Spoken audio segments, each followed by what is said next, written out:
This is an artist's representation of the explosion over the Japanese city of Hiroshima on August 6, 1945, following the detonation of the nuclear bomb Little Boy.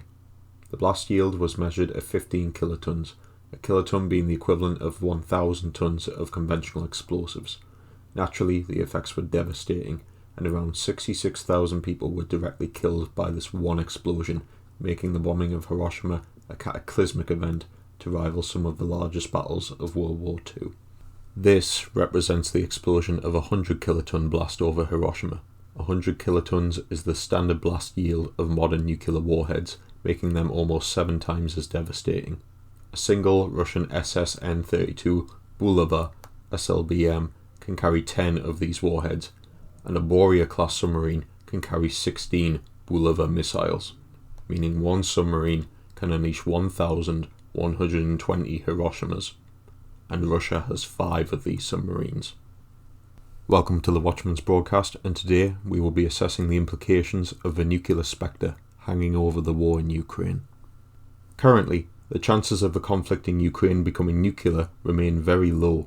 If the war remains purely between Ukraine and Russia, only if Ukraine somehow decimated the Russian ground forces conventionally and then started to counterattack into Russia itself would nukes likely be brought to the fore.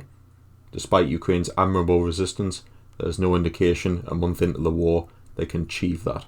If the West should intervene in the war, however, the chances nuclear weapons would be employed would increase exponentially.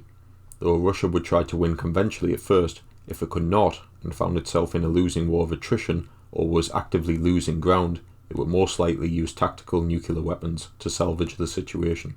The Russian government knows that if it lost the war in Ukraine decisively, with NATO forces partaking in it, the negotiation terms would ensure the subversion and destruction of the Russian establishment.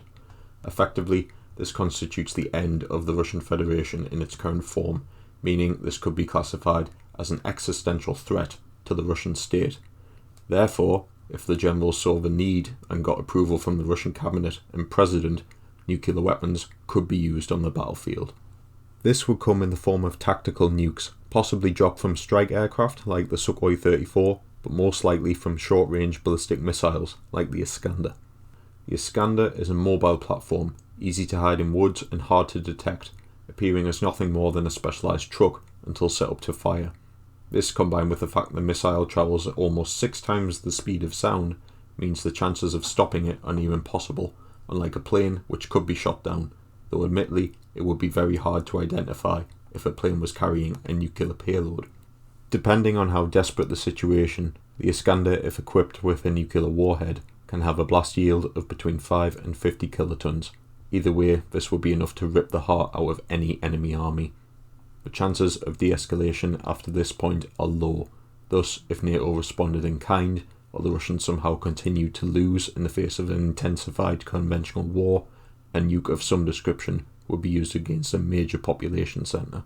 This could be another couple of Iskanders fired from Kaliningrad at somewhere like Warsaw or Berlin, or a nuclear strike on London, probably using a hypersonic delivery system. From here, a full nuclear exchange is guaranteed, and even the use of 400 100 kiloton warheads, less than a tenth of Russia's nuclear stockpile, let alone NATO's, would instantaneously kill at least 60 million people.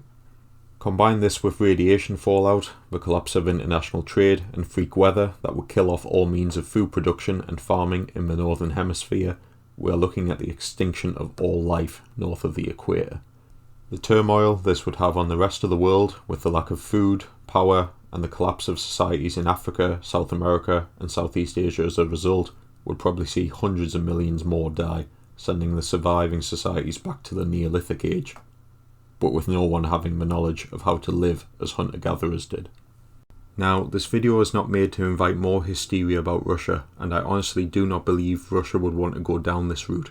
However, with the noise from Western media about enforcing no-fly zones in Ukraine and the talks of red lines over the use of chemical weapons, though these notions may be made with the best intentions, the ramifications of a miscalculation could lead us to Armageddon.